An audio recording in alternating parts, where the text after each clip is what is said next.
എത്രയോ സിനിമ നമ്മൾ ഒരുമിച്ചിരുന്നത്, ഒന്നിനൊന്നിനും മെച്ചമായ സിനിമകൾ ചെയ്ത് ഈ സിനിമയിലേക്ക് എത്തിക്കഴിഞ്ഞപ്പോൾ ഉണ്ടായ ആ ലൊക്കേഷനിൽ ഒരു അനുഭവം ഉണ്ടാവുമല്ലോ. നമുക്ക് രസകരമായ ഒരു മുഹൂർത്തം ഉണ്ടാകും, അല്ലെങ്കിൽ നമുക്ക് ഇഷ്ടപ്പെടാത്തൊരു മുഹൂർത്തം ഉണ്ടാകും. അങ്ങനെ ഒരു സാധനം ഓർത്തെടുക്കാൻ ഇഷ്ടപ്പെടാത്ത മുഹൂർത്തങ്ങൾ വിട്ടു ഞാൻ അത് ഏതെങ്കിലും ഓർത്തെടുക്കാം. ഒന്ന് എന്ന് പറഞ്ഞു കഴിഞ്ഞാൽ അനുഭവം എന്ന് പറഞ്ഞാൽ ഈ ക്യാരക്ടറിന്റെ ഒരു രസം ഉണ്ടായിരുന്നു. ഒന്ന് അവിടെ ഞാൻ ഇങ്ങനെ ഒരു വേഗമായിട്ടുള്ള ഐഡിയ ആണ് എനിക്ക് നേരത്തെ റത്തീന തന്നിരുന്നത്. അപ്പോൾ ലൊക്കേഷനിലേക്ക് എത്തിക്കഴിഞ്ഞപ്പോഴാണ് എന്താണ് ഈ ക്യാരക്ടർ എന്നുള്ള ഐഡിയ ഫുള്ളായിട്ട് എനിക്ക് കിട്ടുന്നത്. അപ്പം അതിൻ്റെ ഒരു രസം ഉണ്ടായിരുന്നു. അതെ, അത് കുറച്ച് ടഫായിട്ടുള്ളൊരു ക്യാരക്ടറാണ്. അത് കാണുമ്പോൾ നിങ്ങൾക്ക് മനസ്സിലാവും. അപ്പോൾ എന്താന്ന് വെച്ചാൽ അതൊന്ന് അതിപ്പോൾ ഫുള്ളായിട്ട് പറയാനും പറ്റില്ല അല്ലേ.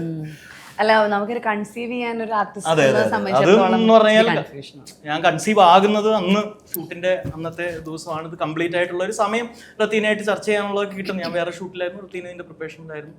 അപ്പൊ എന്തായാലും റത്തീന ഇതിൽ വിളിച്ചിങ്ങനെ വരാമെന്ന് ചോദിച്ചു. ഓക്കെ, ഇത് ഇത്രയും സീൻസ് ഉള്ളൂ. ആ ഒരു ആവേശത്തിൽ ചാടിക്കറി. അപ്പൊ അവിടെ എത്തിക്കഴിഞ്ഞപ്പോൾ കുറച്ച് ട്രിക്കിയാണ് ക്യാരക്ടർ എന്ന് മനസ്സിലാവുന്നത്. അപ്പൊ അതിന്റെ ഒരു രസവും ഉണ്ടായിരുന്നു. അത് ആ ഒരു കൺസീവ് ചെയ്യുന്നതിന്റെ ഒരു താമസവും ഡിലേ ഒക്കെ ഉണ്ടായിരുന്നു ശരിക്കും പറഞ്ഞു കഴിഞ്ഞാൽ. പക്ഷെ ഞാൻ നല്ല രസമായിട്ട് തന്നെ എടുത്തത് ആ ഒരു സീൻസൊക്കെ.